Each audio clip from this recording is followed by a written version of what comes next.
يا أيها الذين آمنوا إذا قيل لكم تفسحوا في المجالس فافسحوا يفسح الله لكم وإذا قيل انشزوا فانشزوا يرفع الله الذين آمنوا منكم والذين أوتوا العلم درجات والله بما تعملون خبير. بسم الله الرحمن الرحيم. السلام عليكم ورحمة الله وبركاته. الحمد لله والصلاة والسلام على رسول الله وعلى آله وأصحابه ومن تبع هداه إلى يوم القيامة. أشهد أن لا إله إلا الله وحده لا شريك له وأشهد أن محمدا عبده ورسوله لا نبي بعده.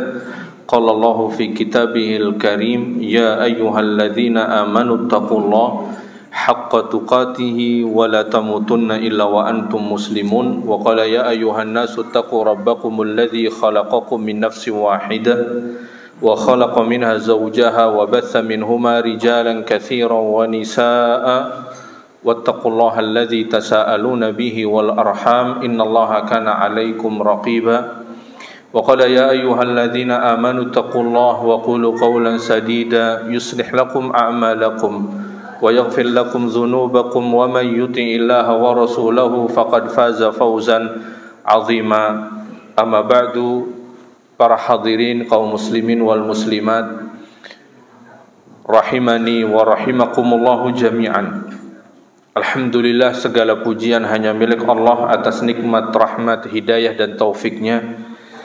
Pada kesempatan berbahagia di malam hari ini dalam keadaan sehat walafiat, berkesempatan dan kita memiliki waktu luang untuk senantiasa kita mempertebal, memperkuat keimanan dan ketakwaan, yang dengan itu kita mendapatkan kemampuan, kemudahan untuk kita menjalankan perintah, menjauhi larangan.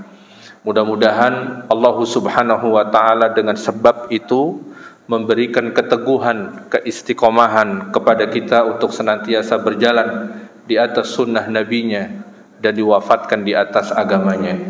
Salawat dan juga salam senantiasa tercurah bagi Nabi yang mulia salawatullah wassalamuhu alaih beserta keluarga, sahabat dan umatnya yang komitmen dengan sunnahnya hingga kiamat kelak. Para hadirin kaum muslimin wal muslimat, ikhwan dan akhwat yang semoga dimuliakan Allah tabaraka wa ta'ala. Pada kesempatan berbahagia di pagi atau di malam hari ini, kembali kita akan lanjutkan biidznillah apa yang masih dalam pembahasan kita, yaitu bab kesabaran, bab yang kita akan terus belajar tentangnya di tengah kehidupan kita atau bahkan sampai kematian menjemput kita. Kita akan senantiasa menjadi pembelajar, orang yang terus belajar tentang hakikat kesabaran. Sebab yang namanya ujian, cobaan, tantangan hidup dari waktu ke waktu tentulah tidak sama. Dia memiliki level dan tingkatan yang berbeda-beda. Oleh karenanya kesabaran yang satu dengan kesabaran lainnya tentulah nggak bisa sama. Karena tantangannya berbeda, berat ringannya cobaan juga berbeda. Maka kita akan selamanya menjadi pembelajar untuk senantiasa menjadi seorang penyabar. Nabi dalam hadisnya menyebutkan, la ya'ti 'alaikum zaman illa alladhi ba'dahu syarrum min. Kata Nabi SAW, tidaklah datang satu waktu kecuali waktu itu akan lebih buruk daripada waktu yang telah lalu. Waktu itu saat ini akan lebih buruk dari waktu yang telah lalu. Tahun ini akan lebih menantang daripada tahun lalu. Begitulah Nabi SAW mengisyaratkan. Tentulah Nabi tidak mengisyaratkan tentang tantangan perekonomian global ke depan yang makin tidak menentu, Pak. Tentu bukan itu Nabi mengisyaratkan. Akan tetapi yang menjadi tantangan ke depan yang makin menantang terkait dengan keimanan, ketakwaan, dan keilmuan seseorang. Ke depan makin menantang keimanan dan ketakwaan kita, Pak. Karena cobaan yang akan kita hadapi makin berat, kata Nabi SAW. Dan tingkat keilmuan makin merosot, makin memudar daripada tahun yang sudah lalu. Kemaksiatan makin merajalela. Kemaksiatan tahun ini jauh berbeda dengan kemaksiatan 30 tahun yang lalu, Pak. Sebelum kita mengenal alat yang namanya handphone, Pak. Kemaksiatan hari ini, tahun ini, ya, tentulah tidak sama, jauh lebih ringan. Ya, kemaksiatan hari ini jauh lebih banyak dan jauh lebih beragam ketimbang kemaksiatan beberapa puluh tahun yang lalu. Begitulah seterusnya, Pak. Dan ini merupakan tantangan bagi keimanan dan ketakwaan kita. Ya, tantangan bagi keimanan dan ketakwaan kita semua. Maka disitulah butuh kesabaran, Pak. Kesabaran bagaimana kita memegang teguh agama dan keyakinan kita. Ya, bersabar memegang teguh. Karena kata Nabi SAW dalam hadisnya, akan datang zaman seseorang berpegang teguh terhadap sunnah Nabi kayak dia pegang bara, Pak. Tentu nggak ada yang sanggup di tengah kita pegang bara. Ya, tentu akan melukai dan membakar kulit kita. Nggak ada yang sanggup memegang bara. Tapi Nabi menggambarkan akan datang zaman orang berpegang teguh dengan sunnah Nabi seperti sulitnya orang, seperti menghindarnya orang bersentuhan dengan bara. Dan hari ini menjadi kenyataan. Bukan hanya mereka meninggalkan sunnah Nabi, bahkan menentangnya, Pak. Bahkan sunnah dianggap bid'ah. Sehingga banyak orang yang menahan diri untuk dia berjalan di atas sunnah Nabi SAW karena dianggap terlalu beresiko baginya. Banyak orang menahan diri untuk dia berjalan, untuk dia berpegang teguh konsisten dengan sunnah Nabi karena dianggap beresiko baginya. Beresiko bagi karirnya, beresiko untuk keluarganya, beresiko untuk hubungan dia dengan masyarakatnya, sehingga dia menahan diri. Begitulah keadaan, dan saya pikir telah datang waktunya. Ya, telah datang waktunya. Ya, di mana orang ternyata begitu anti dengan sunnah Nabi Shallallahu Alaihi Wasallam, secara luas tentunya. Nah, itu membutuhkan tingkat level kesabaran yang berbeda-beda. Oleh karenanya di awal saya katakan kita akan terus menjadi pembelajar, akan terus belajar tentang hakikat kesabaran dalam dunia nyata. Ya. Bukan hanya di atas kertas seperti ini, Pak. Dalam dunia nyata kita akan belajar dan terus berusaha. Maka pada kesempatan berbahagia di malam hari ini kita berusaha untuk memperkuat dan mempertebal tentang hakikat sebuah kesabaran. Hakikat sebuah kesabaran. Baik, kita masuk pada hadis yang pertama, hadis yang diriwayatkan Abdullah Ibnu Mas'ud radhiyallahu taala anhu, dan hadis muttafaqun alaih. Abdullah Ibnu Mas'ud meriwayatkan anna Rasulullah sallallahu alaihi wasallam qala, innaha satakunu ba'di atharatun wa umurun tunkirunaha. Kata Abdullah Ibnu Mas'ud, Nabi pernah bersabda begini bunyinya, innaha satakunu ba'di atharatun wa umurun tunkirunaha. Akan datang sepeninggalku, kata Nabi, akan datang sepeninggalku. Artinya apa yang Nabi akan sampaikan tidak akan terjadi dalam waktu dekat, karena Nabi menyampaikannya di hadapan sahabat. Tentang berita yang akan Nabi sampaikan akan terjadi, berarti ini termasuk berita ghaib, Pak, ya. Karena peristiwanya belum terjadi saat itu. Peristiwanya baru akan terjadi, tapi entah kapan. Yang pasti setelah sepeninggal Nabi. Ini kan berita ghaib. yang kita wajib mempercayainya, dan begitu pula sahabat pun seketika yakin dengan apa yang Nabi sampaikan. Yang pasti itu tidak akan terjadi dalam waktu cepat, karena Nabi masih hidup di tengah-tengah sahabatnya. Kata Nabi, akan terjadi sepeninggalku atharatun wa umurun tungkirunaha. Akan terjadi sepeninggalku kejadian, fenomena, keadaan di mana para pemimpin kaum muslimin akan egois, hanya memikirkan diri dan kelompoknya, Pak. Hanya memikirkan diri dan kelompoknya. Nabi katakan, atharatun wa umurun tungkirunaha, innaha satakunu ba'di atharatun wa umurun tungkirunaha. Ini perkara yang terjadi di tubuh kaum muslimin itu sendiri, Pak. Dan pemimpin yang egois, ya pemimpin dari tubuh kaum muslimin itu sendiri.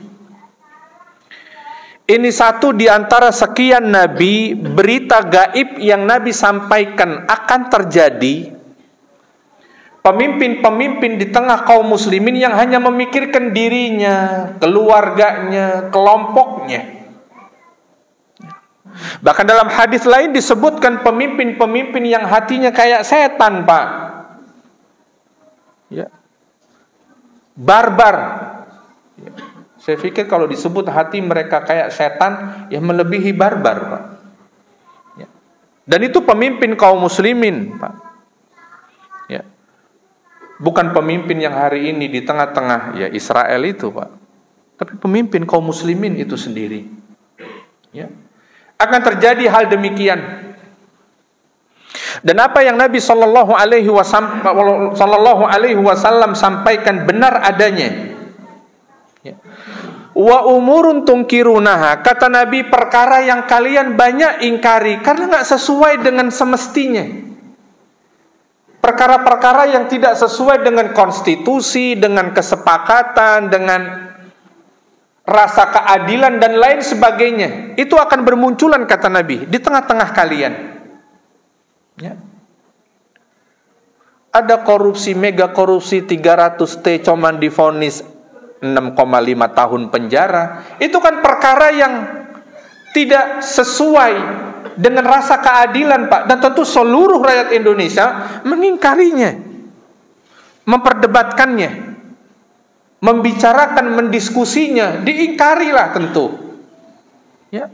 Bagaimana mungkin korupsi 300T hanya diganjar dengan 6,5 tahun penjara? Ya. Sehingga berbondong-bondong masyarakat Indonesia menawarkan dirinya untuk dipenjara asal diberikan uang 300T. Dan yang lebih ngeri lagi, kalau gitu kita korupsi bersama-sama, toh dihukumnya cuman 6,5 tahun penjara. Rusak, Pak. Dan tentu semua orang mengingkarinya. Ini satu dari sekian banyak perkara kebijakan pemimpin yang kemudian diingkari, kontroversi, perdebatan, didiskusikan dan lain sebagainya. Dibuatlah forum-forum, podcast-podcast untuk mengingkari perkara-perkara itu. Ditambah dengan era media sosial, tentu makin ramai, Pak. Itu 1400 tahun yang lalu, Pak, Nabi telah mengkhabarkannya, dan itu tidak terjadi di zaman Nabi. Tapi zaman sepeninggal beliau. Dan ternyata hal itu menjadi kenyataan pahit hari ini, Pak. Hal itu menjadi kenyataan pahit hari ini. Ini salah satu dari bukti nubuwah, bukti kenabian.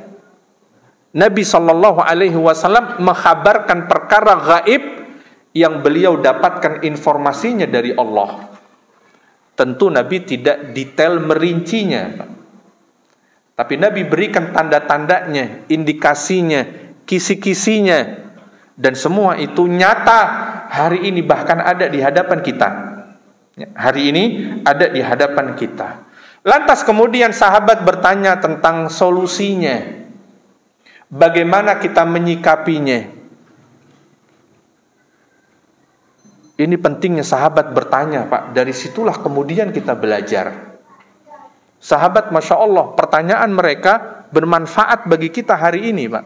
1400 tahun yang lalu mereka tanyakan, hari ini kita bisa rasakan manfaatnya. Sahabat bertanya, jika demikian terjadi ya Rasulullah, tentu bukan hari ini saja, sudah terjadi pada kepemimpinan kaum muslimin sebelumnya. Tentu bukan hari ini saja. Sudah terjadi perkara pemimpin yang egois, hanya memikirkan dirinya, keluarganya, dan kelompok orang-orang terdekatnya. Itu sudah sekian banyak contohnya, terlalu banyak untuk disebutkan, dan gak penting juga disebutkan siapanya. Peristiwanya terjadi dan nyata. Dan perkara yang diingkari, kontroversi, diperdebatkan, dan lain sebagainya, itu sudah makanan kita sehari-hari sudah, Pak. Ya, kalau kita buka media sosial, itulah makanan sehari-hari kita.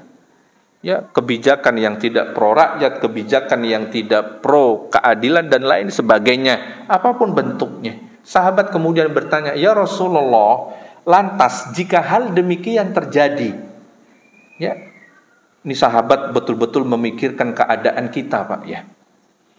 Karena sahabat sadar itu tidak akan terjadi dalam waktu cepat di tengah mereka, karena Nabi masih ada. Nabi bilang itu terjadi nanti sepeninggalku, setelah aku meninggal. Tapi sahabat memikirkan kita, Pak, ya. Sahabat memikirkan kondisi dan nasib kita lebih dari 1400 tahun yang lalu.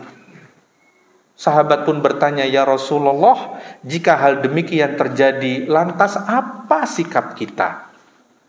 Sebagai kaum muslimin yang hidup di bawah kepemimpinan yang tadi Nabi sampaikan, egoisme dan kebijakan yang kontroversial dan lain sebagainya, tidak pro keadilan, tidak pro rakyat, lantas bagaimana sikap kita? Sebab ada sebagian kaum muslimin mengambil jalannya sendiri, Pak. Ada sebagian kaum muslimin mengambil jalannya sendiri, tidak sesuai dengan petunjuk nabinya, mengangkat senjata, ya, mengkudeta, menjatuhkan pemimpin yang sah, melakukan makar dan lain sebagainya. Sebagian kaum muslimin mengambil jalannya sendiri, ya. Meski mereka bergerak berdasarkan hawa nafsunya. Sahabat ingin bergerak, sahabat ingin mengambil sikap. Ya,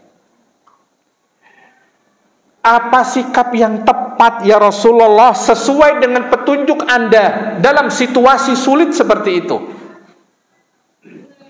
Maka Nabi SAW menjawab, tu'addunal haqqal ladzi alaikum wa tas'alunallaha alladzi lakum. Pak, ini yang harus kita pegang kuat-kuat ke depan terkait dengan kepemimpinan nasional.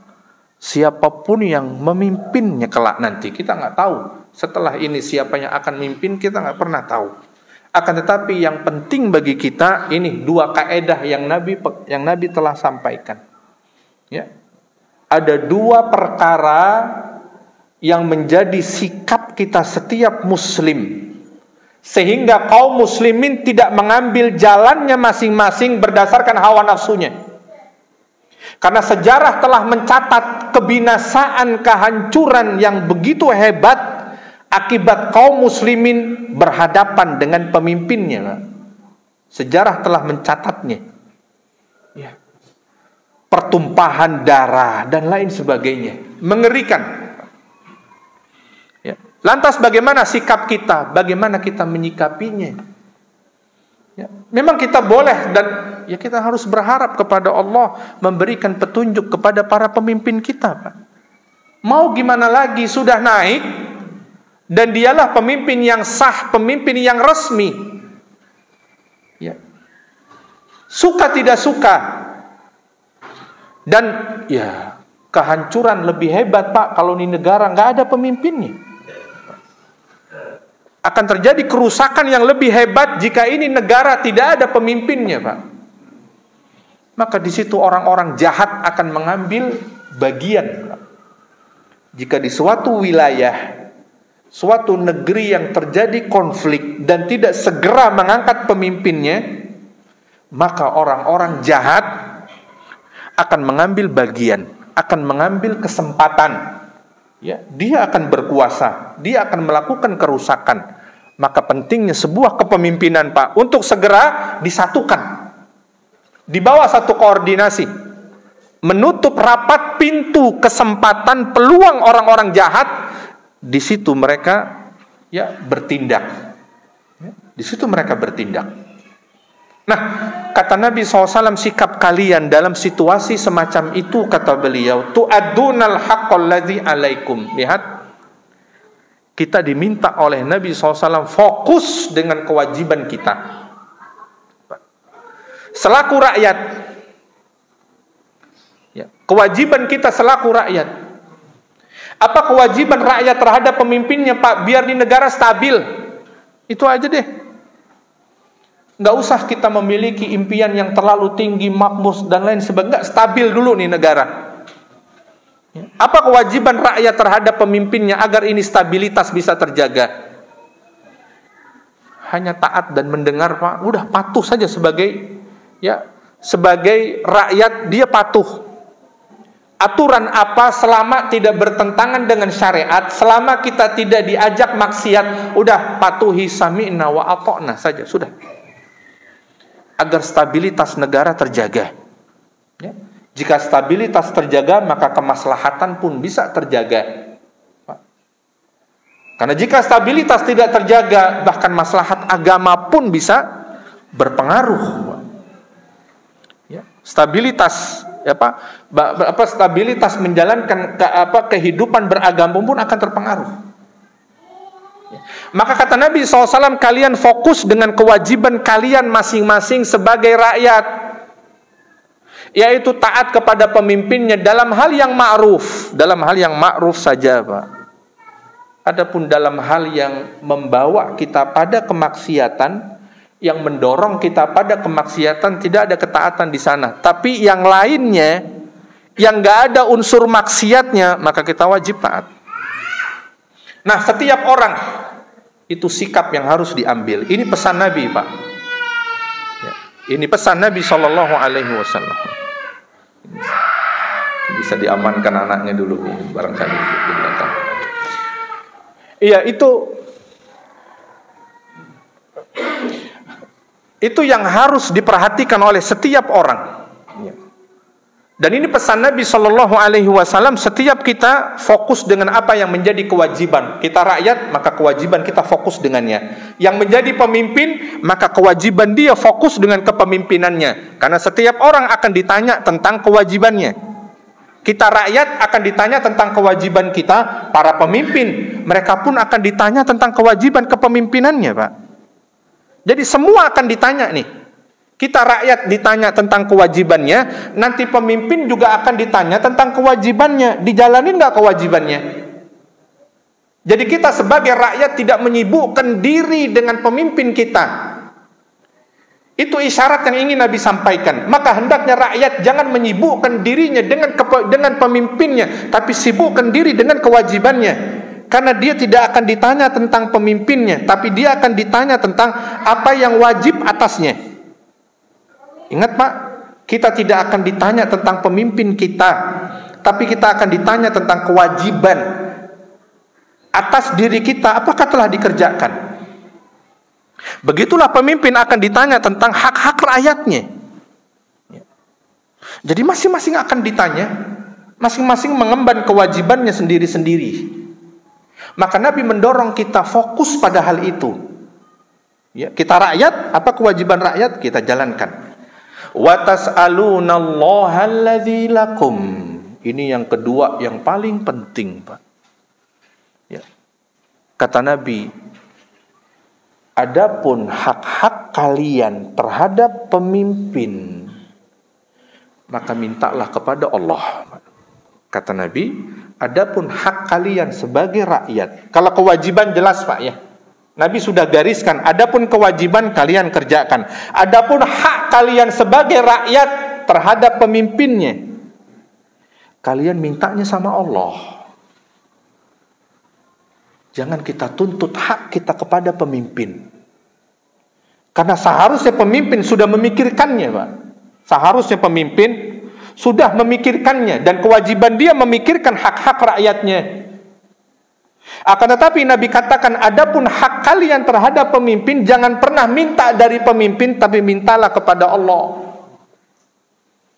Karena sejarah telah mencatat, Pak, ketika rakyat menuntut haknya terhadap pemimpin dan pemimpinnya tidak menunaikan hak rakyatnya, yang terjadi adalah pertumpahan darah. Itu yang tidak diinginkan dalam agama. Sehingga rakyat tidak memaksakan dirinya ketika dia tidak mendapatkan haknya. Karena sejarah telah mencatat ketika rakyat memaksakan diri untuk mendapatkan hak dari pemimpinnya, yang terjadi pertumpahan darah, yang terjadi kebinasaan, yang terjadi hilanglah kemaslahatan begitu banyak. Itu yang tidak diinginkan oleh Nabi. Sehingga Nabi katakan terkait dengan hak kalian, mintanya ke Allah. Doa maksudnya, berdoanya kepada Allah. Meminta keadilan ditegakkan setegak-tegaknya, kesejahteraan, kemakmuran, ya, tunjangan ini itu, mintanya sama Allah, Pak. Memohonkan kepada Allah petunjuk untuk para pemimpin kita, supaya apa? Mereka sadar. Bagi Allah butuh waktu sekejap untuk menyadarkan para pemimpin.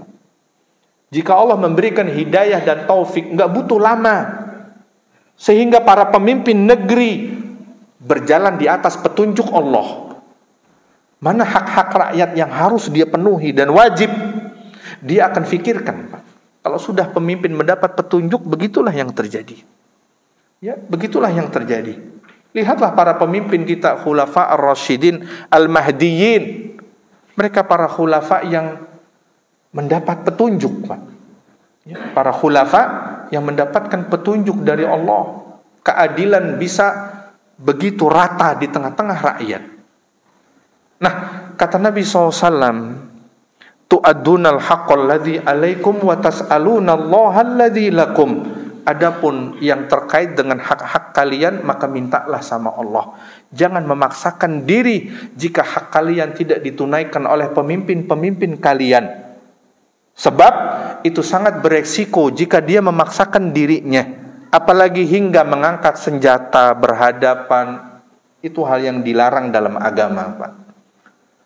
Dan sejarah telah mencatat apa yang terjadi dengan Ibnu Zubair, peristiwa yang begitu memilukan dan tercatat dalam sejarah. Ibnu Zubair ini kan cucunya Abu Bakar, anaknya Asma bintu Abi Bakrin radhiyallahu taala anhu. Ketika terjadi permasalahan dia dengan pemimpinnya, apa yang terjadi?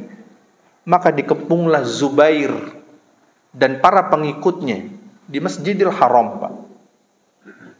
Ini terjadi di Masjidil Haram karena peristiwanya di Makkah. Ya. Berhadapan dengan Hajjaj ibnu Yusuf, ya, pemimpin yang terkenal begitu bengis terhadap rakyatnya. Ibnu Zubair dan loyalisnya dikepung di dalam Masjidil Haram karena mereka tidak tersentuh. Apa yang dilakukan, Pak? Maka di atas Jabal Qubais, kalau dulu di sekitar Masjidil Haram itu ada gunung, Pak. Kalau orang yang umroh tahun 90-an, dia masih dapatkan tuh namanya gunung atau Jabal Qubais, bukit batu yang mengelilingi kota Makkah. Ya. Dari situ, Pak, isinya Masjidil Haram kelihatan semua tuh karena dia posisinya tinggi. Pada saat Ibnu Zubair, Abdullah Ibnu Zubair, ini sahabat Nabi SAW, sahabat yang mulia, Abdullah Ibnu Zubair, ya, sahabat yang mulia. Begitu terjadi konfrontasi antara dirinya, loyalisnya dengan pemimpin pada saat itu, apa yang dilakukan Hajjaj ibnu Yusuf? Dia meletakkan ketapel di Jabal Qubais untuk menembak Ibnu Zubair yang berada di Masjidil Haram. Apa yang dilakukan? Hajjaj membakar Masjidil Haram, Ka'bah pun ikut terbakar. Hajjaj bukan Israel, Pak, ya. Hajjaj bukan Israel, Pak. Pemimpin muslim.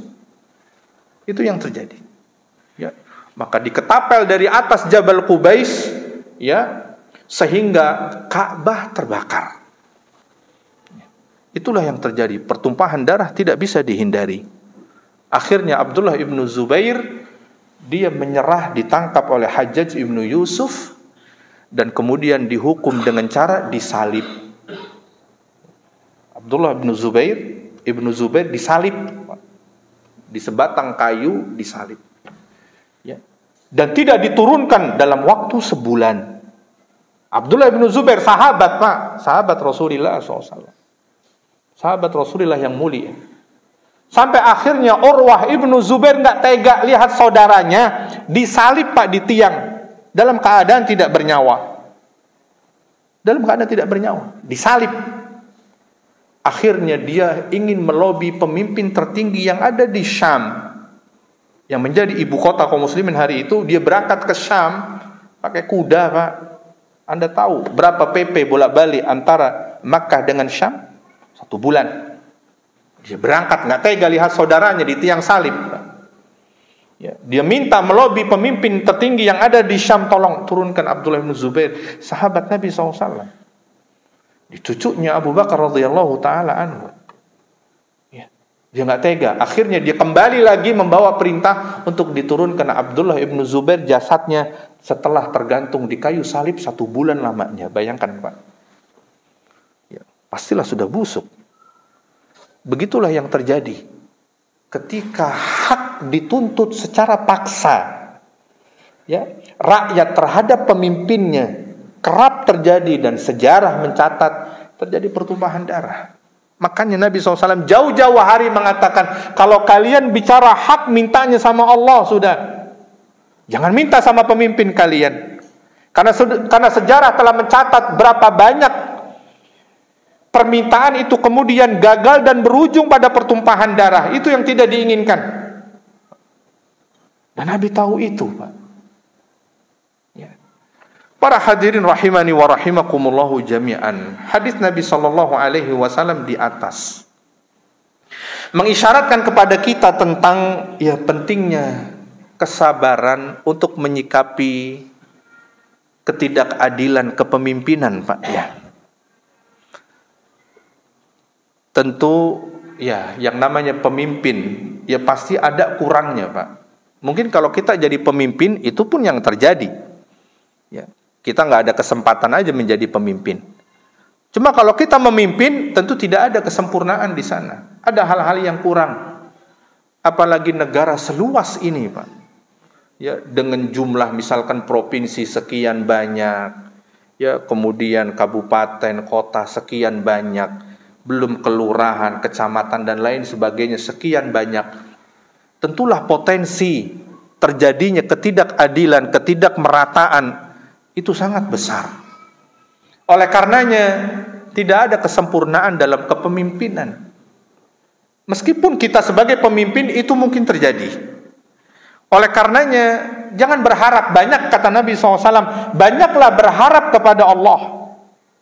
Jangan berharap banyak kepada pemimpin kalian, tapi banyaklah berharap kepada Allah. Allah memberikan hidayah kepada para pemimpin, Allah memudahkan kita semua. Ya. Di situ ada kesabaran, bagaimana seseorang ridho, bersabar terhadap ketetapan yang terjadi, ketentuan yang terjadi. Ya. Hadis itu juga mengisyaratkan tentang dorongan agama untuk kita senantiasa patuh dan taat kepada pemimpin yang sah. Demi stabilitas, demi keamanan. Negeri kalau aman, maka segala kemaslahatan, apakah itu agama dan kemaslahatan lainnya akan terwujud, Pak. Salah satunya kita berkumpul di tempat ini. Ini salah satu dari buah stabilitas. Kalau terjadi ketidakstabilan di negara ini, kita akan sulit berkumpul seperti ini, Pak. Akan dicurigai. Ya, dianggap makar lah ini dan itu sempat terjadi di tengah sejarah kita beberapa puluh tahun yang lalu, Pak. Setiap ada perkumpulan kaum muslimin kajian, maka dicurigai oleh negara. Maka dipastikan di situ ada intelnya. Itu terjadi beberapa puluh tahun yang lalu, pada tahun 80-an, Pak. Belum begitu jauh. Pada tahun 80-an. Ya. Setiap perkumpulan kaum muslimin dalam jumlah besar kajian itu sudah di bawah pengawasan negara. Dan nggak boleh sembarangan. Ya. Berkumpul, mengadakan pengajian. Alhamdulillah hari ini pengajian di mana-mana dalam skala besar, Pak. Tablik akbar yang melibatkan bahkan puluhan ribu dan lain sebagainya. Dimudahkan. Itu kan buah dari stabilitas. Ya. Negara kalau sedang stabil dan aman, kita rasakan maslahatnya. Tapi negara jika sedang terancam, nggak bisa, Pak, kita kumpul-kumpul. Ya. Oleh karenanya, anjuran untuk kita taat dan patuh kepada pemimpin demi kemaslahatan itu. Demi kemaslahatan itu. Pagi hari kita berangkat kerja mencari nafkah aman, nggak ada keributan, nggak ada kekacauan di jalan, nggak ada situasi darurat. Bayangkan kalau negara sedang darurat militer, Pak, nggak bisa kita beraktivitas. Ya, sebagai pegawai terbatas, ya, ruang geraknya. Jika dia punya perusahaan, mungkin perusahaan juga tidak bisa optimal. Ya, tidak bisa optimal. Ya, karena apa? Negara darurat militer. Ya, oleh karenanya yang diharapkan adalah, ya, dari mendengar dan taat kepada pemimpin adalah kemaslahatan kita bersama. Kemaslahatan kita bersama. Ini bukan tentang pro dan kontra, Pak. Ya. Bukan tentang pro dan kontra. Ya. Oh, antum mendengar dan taat berarti antum pro ya dengan itu. Ini bukan tentang pro dan kontra. Ini demi stabilitas. Ya, demi stabilitas, bukan karena loyalitas. Karena kita mendengar dan taat berarti kita loyalitas dengan si fulan. Enggak. Ini demi stabilitas. Kemudian hadis yang kedua. Hadis yang diriwayatkan oleh Abu Yahya Usaid ibnu Hudair radhiyallahu anhu anna rajulan minal ansari qala ya Rasulullah ala tasta'miluni kama sta'malta fulanan faqala innakum satalqawna ba'di atharah fasbiru hatta talqawni alal haud. Hadisun muttafaqun alaih. Hadis yang kedua diriwayatkan oleh Abu Yahya Usaid ibnu Hudair, sahabat Nabi sallallahu alaihi wasallam yang begitu mulia, yang disebutkan pernah baca Quran, Pak. Malaikat turun duduk di sampingnya demi mendengar bacaan Qur'annya. Ini sahabat mulia, ya. Sahabat Nabi SAW yang ahli qiraah, ya, yang bernama Usaid ibnu Hudair. Malaikat sampai turun dari langit, Pak, duduk di sebelahnya, cuman pengen denger dia baca Quran. Begitu indahnya, begitu tartilnya, begitu mahirnya dia mengucapkan huruf demi huruf, kalimat demi kalimat, lantunan ayat suci Al-Quran, sehingga malaikat merasa ingin turun dan duduk di sebelahnya. Sahabat yang dikenal begitu mulia dan banyak sekali keutamaannya, Usaid ibnu Hudair radhiyallahu anhu. Disebutkan anna rajula minal ansari qala ya Rasulullah ala tasta'miluni kama sta'malta fulanan. Dalam riwayat lain perawi menyebutkan orang yang dimaksud, kata Usaid ibnu Hudair, ada seorang laki-laki dari kalangan Ansor datang menemui Nabi sallallahu alaihi wasallam dan mengatakan, ya Rasulullah, tidakkah Anda angkat saya sebagai ASN seperti sahabat lainnya? Kata Usaid ibnu Hudair. Ada seorang sahabat Ansor bertanya kepada Nabi, ya Rasulullah, tidakkah Anda angkat saya menjadi ASN? Apalah kepala daerah, kalau kan dulu ya kepala daerah yang nunjuk pemimpin pusat, Pak, ya itu pun juga sempat terjadi di era kita dahulu. Ya. Di era kita dahulu mereka dipilih oleh parlemen, tidak pemilihan secara langsung. Nah, dahulu Nabi, beliau yang menentukan pemimpin-pemimpin atau kepala daerahnya. Beliau yang menunjuk. Sahabat Ansor ini datang dan berkata kepada Nabi, ya Rasulullah, tidaklah Anda angkat saya sebagai salah satu pegawai negara, ASN.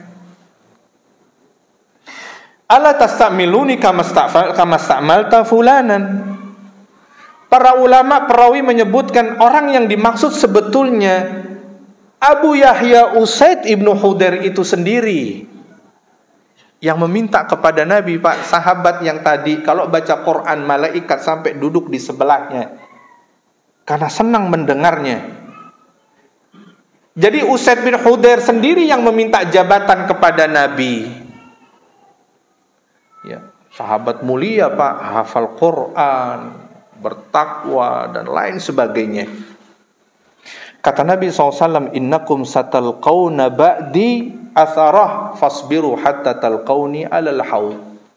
Nabi tidak berikan jabatan apapun padanya. Karena prinsip dalam Islam, orang yang meminta jabatan, dia tidak berhak diberikan jabatan. Itu prinsip dalam Islam, Pak. Maka orang-orang yang datang kepada Nabi meminta jabatan gak pernah dikasih oleh Nabi. Ya. Malah yang dikasih adalah nasihat, Pak. Salah satunya adalah Usaid ibn Hudayr. Meski dengan segala keutamaan, kelebihan, kesolehan, Pak, ketakwaan, dekat dengan Al-Quran, meski dengan segala kebaikannya, Nabi tidak berikan jabatan itu kepadanya. Justru Nabi berikan nasihat kepadanya, innakum satalqawna ba'di, sungguh kalian akan mendapati sepeninggalku atharah, para pemimpin yang egois. Fasbiru, kata Nabi, maka bersabarlah. Bersabarlah menyikapinya. Bersabarlah, dengan bersabar kalian menghadapinya. Itulah yang Nabi perintahkan, Pak. Jadi sabar, terkadang sebagian orang mencibir, Pak, ya. Begitu kita mengambil sikap bersabar sebagaimana pesan yang Nabi telah sampaikan, dianggap loyal. Kita bersabar, tidak konfrontasi, dianggap menjilat. Kita bersabar, mengambil sikap bersabar karena pesan dari Nabi, bukan bermaksud menjilat sama sekali. Berapa banyak tuduhan yang diarahkan kepada kita, dianggap menjilat, bukan menjilat. Kita menahan diri. Kalaulah Nabi tidak berpesan kepada kita untuk bersabar, mungkin kita berada di front paling depan, Pak, melakukan pemberontakan. Akan tetapi Nabi SAW katakan bersabar. Dan gak boleh memberontak terhadap pemimpin yang sah, haram dalam Islam, Pak. Kalau seseorang memberontak pemimpinnya dan mati dalam proses pemberontakan, dia mati di atas jahiliyah, Pak. Tidak mati di atas Islam, tapi mati di atas jahiliyah. Ya, para pemberontak itu mati di atas jahiliyah. Nah, kata Nabi SAW, sungguh kalian akan menjumpai sepeninggalku egoisme para pemimpin, dan sabarlah. Tetap kalian bersabar. Kata Nabi, sampai kapan bersabar? Sebagian orang mengatakan, sabar kan ada batasnya. Sampai kapan kita bersabar? Kata Nabi, sampai berjumpa dengan beliau nanti di telaganya, Pak. Nabi menunggu kita di telaganya. Dan Nabi perintahkan, antum bersabar sampai kita berjumpa nanti di telaga. Artinya sampai kapan, Pak? Sampai mati. Bersabar sampai mati. Nggak boleh melawan, nggak boleh memberontak, tapi bersabarlah atas ketidakadilan, ya, ketidaksesuaian dengan harapan. Bersabar, kata Nabi, sampai nanti bertemu dengan anak, kata Nabi, di telaga. Ya, karena Nabi tidak menginginkan terjadi pertumpahan darah yang kerap kali tidak bisa dihentikan, Pak, ya. Sudah terjadi kekacauan. Perang saudara, perang sipil itu kerap kali tidak bisa dihentikan. Kecuali setelah memakan sekian banyak korban, Pak, ya. Kecuali telah memakan sekian banyak korban. Para hadirin rahimani wa rahimakumullahu jami'an. Itulah bunyi hadis yang kedua. Pelajaran apa yang hendak disampaikan oleh Nabi SAW? Oleh Abu Yahya Usaid ibn Hudayr tentang keterangannya dari sabda Nabi SAW. Yang pertama, pelajaran yang bisa kita petik adalah terlarangnya meminta jabatan. Terlarang dalam agama meminta jabatan. Wa man talabaha la tu'ta ilaih. Barang siapa yang meminta satu jabatan kepemimpinan, satu pekerjaan dan lain sebagainya, maka prinsipnya tidak diberikan. Sebab secara umum kita katakan, ya, secara umum orang-orang yang mengejar jabatan, yang meminta jabatan, ada potensi ketamakan dalam dirinya secara umum. Ada potensi ketamakan pada dirinya. Ya. Secara umum, ya, tentu ada case ya pengecualian, Pak, ya. Nabi Yusuf alaihi salatu wassalam meminta untuk dijadikan kepala perbendaharaan negara. Ij'alni khazain, ya, jadikanlah saya sebagai bendahara perbendaharaan negara. Ya. Kalau sekarang lah menteri keuangan lah. Nabi Yusuf pernah memintanya. Ya, meski demikian para ulama menjelaskannya, yang jelas syariatnya yang berlaku di tengah zaman Nabi Yusuf nggak sama dengan syariat yang berlaku pada Nabi Shallallahu Alaihi Wasallam. Adapun case-nya Nabi Yusuf, ya karena memang syariatnya begitu yang berlaku. Adapun hari ini syariat Nabi yang berlaku tidak demikian, maka yang berlaku adalah syariatnya Nabi, bukan syariatnya Nabi Yusuf. Kita azan terlebih dahulu.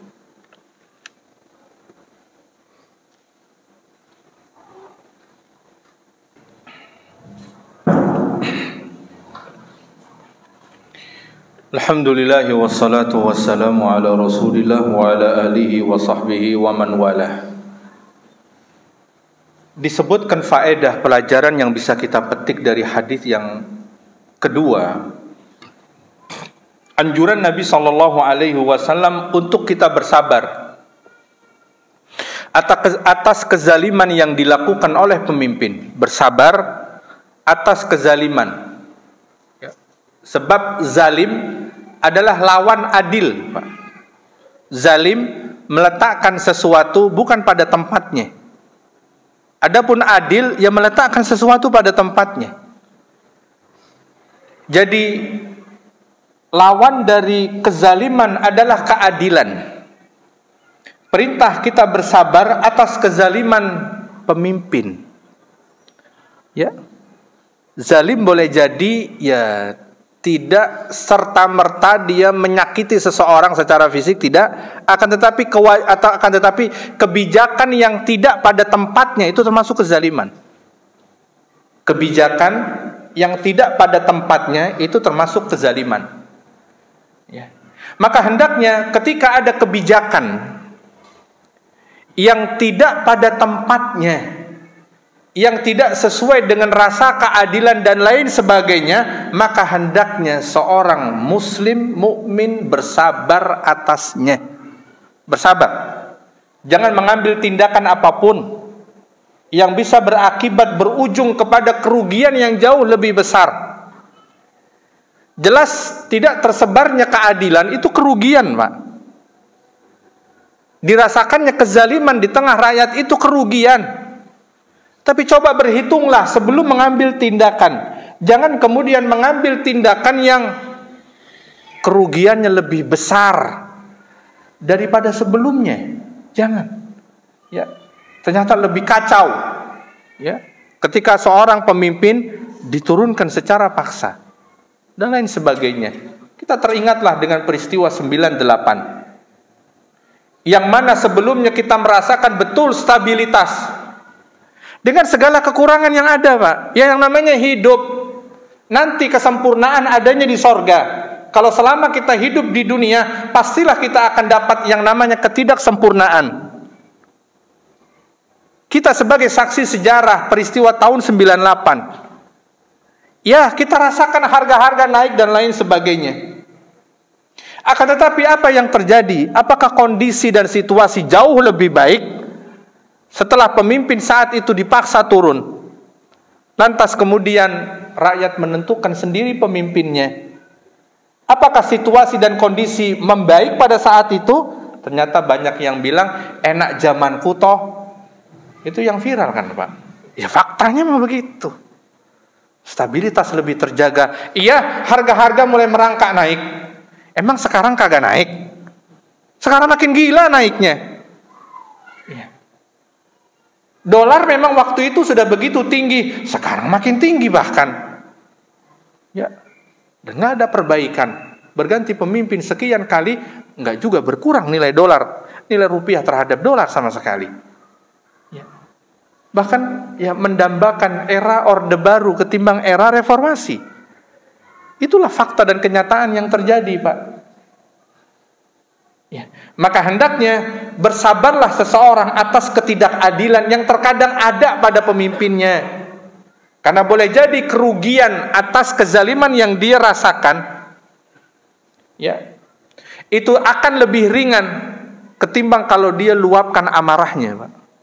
Bisa jadi kerugiannya makin besar. Wa adamul khuruj alaihi ma lam ya'ti bi kufrin buah. Maka hendaknya dia dilarang untuk memberontak atas pemimpinnya, kecuali telah nampak kekufuran, kekafiran yang nyata. Seperti di Suriah, Pak. Ya.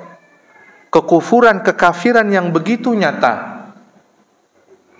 Hampir 30 tahun tidak dilaksanakan sholat Jumat, Pak, di Suriah. Masjid-masjid dilarang untuk melaksanakan sholat Jumat. Selama rezim Asad dari bapaknya Hafid ke anaknya Bashar. Selama rezim itu memimpin, masjid dilarang mengadakan sholat Jumat. Padahal negara mayoritas Muslim, ya, Sunni, tapi pemimpinnya Syiah.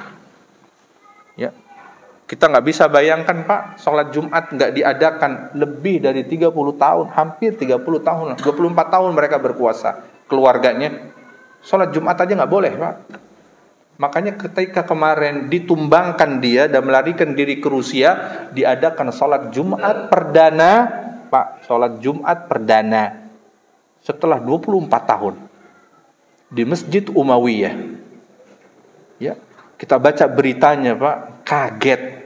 Sholat Jumat perdana di negeri mayoritas Muslim, Pak, negeri Muslim, Suriah. Nah, telah nampak kekufuran, kekafiran yang nyata dari pemimpinnya. Selain itu juga membunuhi rakyatnya, ribuan atau jangan-jangan jutaan sudah. Terjadi pertumpahan darah yang hebat. Ya. Nah, itu case yang berbeda. Ya. Itu pun juga harus diperhitungkan dengan sangat matang. Dihitung antara maslahat dan mafsadat, kemampuannya sejauh mana. Jika terjadi misalkan pada pemimpinnya kekafiran yang nyata, nggak sholat sama sekali, bahkan menghalangi orang ibadah, itu pun harus dihitung ulang. Plus minusnya, negatif positifnya, kerugian yang akan ditimbulkan kalau dilakukan kudeta. Ya. Jangan sampai pertumpahan darah tidak terhenti. Ya, itu harus diperhitungkan, ya, dengan sangat matang. Itulah tadi beberapa pelajaran faedah yang barangkali bisa kita petik dan bermanfaat tentu untuk kita implementasikan dalam kehidupan sehari-hari. Mungkin barangkali jika ada pertanyaan silahkan.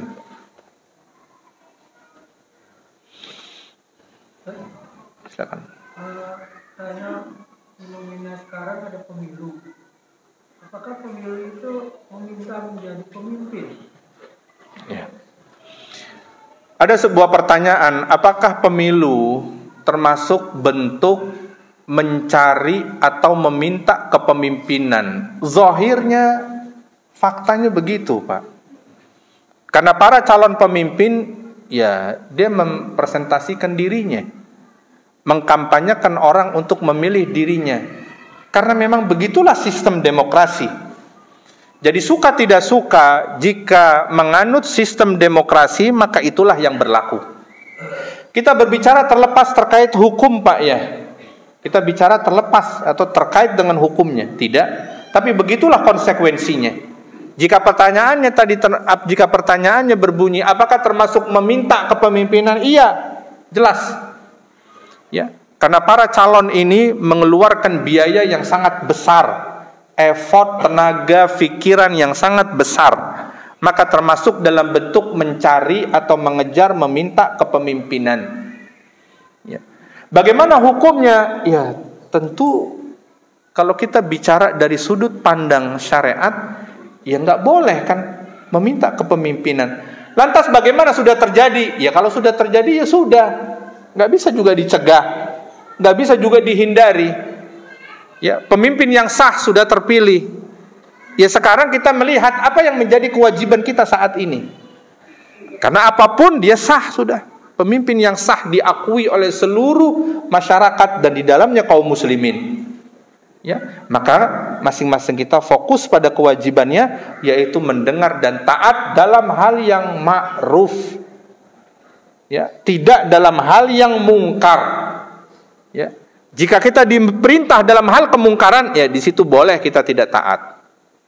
Tapi selama yang diperintah kebijakannya adalah kebaikan, maka kewajiban kita patuh dan taat padanya. Allahu a'lamu bishawab.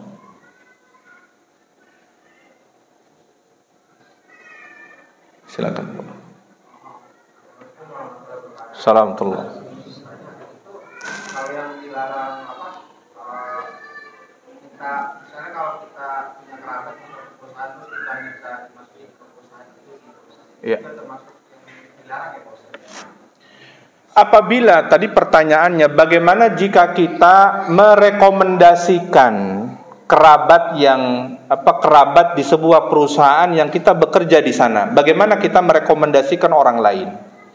Apabila memang kita melihat ada kapasitas, tadi kasus saudaranya, ada kapasitas dia untuk menempati posisi jabatan yang diinginkan, punya kapasitas, merekomendasikan boleh. Yang dilarang adalah dia meminta untuk dirinya. Karena dalam hadis disebutkan sahabat tadi meminta untuk dirinya. Beda Pak, minta untuk diri sendiri yang ada potensi tamak di sana ketimbang dia meminta merekomendasikan orang lain. Maka potensi tamak di situ nggak ada secara umum Pak ya. Tidak ada potensi tamak. Beda kalau dia minta untuk dirinya, maka potensi ya motivasi dirinya itu sangat kuat kalau minta untuk dirinya. Jadi kalau tadi pertanyaannya sebatas merekomendasikan dan memang dia punya kapasitas di pekerjaan yang ditawarkan, yang diperlukan, misalkan orang punya kapasitas, kita rekomendasikan boleh dan tidak termasuk meminta jabatan. Allahu a'lam bishawab. Silakan. Ya.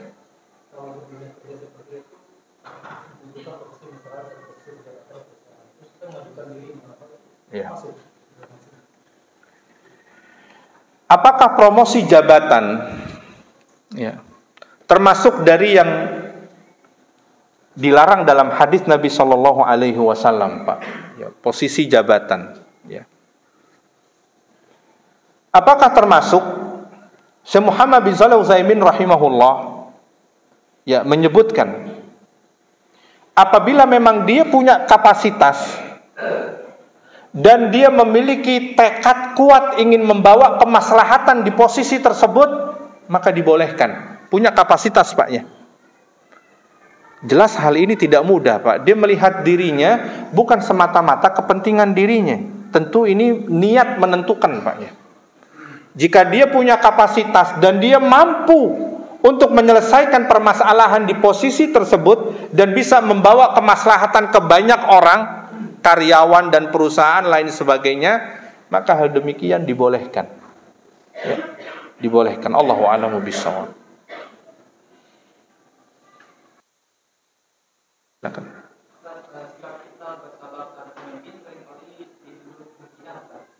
Iya. Adapun tuduhan, jangankan kita Mas, Nabi saja dituduh gila tuh, padahal perfect. Ya, padahal dia orang yang sangat bijak. Beliau pun dituduh enggak. Jadi memang ya sudah konsekuensi. Hal yang biasa dan lumrah. Jika kita mengambil sikap sabar, yang penting kita jelas standing up-nya jelas. Kita berdiri di landasan apa jelas. Sebagaimana tadi kata Nabi katakan bersabar, ya, maka apapun tuduhan orang sudah nggak usah kita hiraukan. Ya, karena apapun Pak yang namanya manusia, ya, seseorang melakukan kebenaran saja dicemooh, apalagi melakukan kesalahan.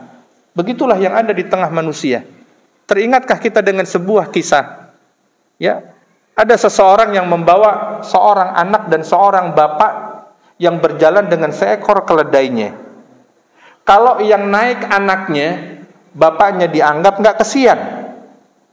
Kalau yang naik anaknya dianggap anaknya kurang ajar. Masa bapaknya yang suruh jalan?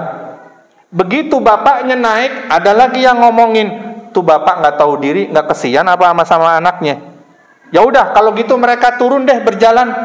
Begitu mereka jalan nggak dinaikin keledai, diomongin lagi, itu apa gunanya bawa keledai nggak dinaikin? Begitu dua-duanya naik, itu kejam amat sih sama keledainya. Begitulah manusia, Pak. Jadi apapun yang akan dilakukan, jangankan yang salah, yang benar saja dicibir kok. Ya, makanya kata Imam Syafi'i rahimahullah, ridhon nas ghayatun la tudrak.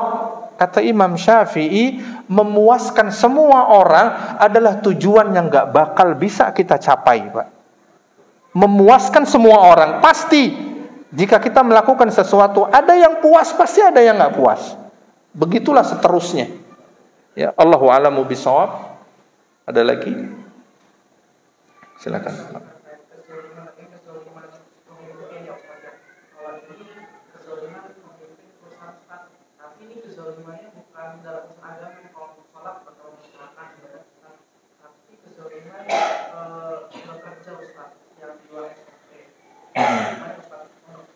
Sebenarnya sih udah berusaha sabar, memang ada supaya sabar lagi. Ya, pertama, jika seorang karyawan di sebuah perusahaan yang merasa tidak puas dengan kebijakan perusahaan, ya, terkait dengan SOP atau pekerjaan dan lain sebagainya, ini karyawan Mas ya, terhadap perusahaan. Apabila dia merasa terzolimi, sebetulnya dia punya pilihan. Ya, dia bisa keluar dari perusahaannya, mencarilah pekerjaan lain. Dan bumi Allah begitu luas, karunia-Nya begitu luas. Ya, jika hal demikian menjadi pilihan baginya.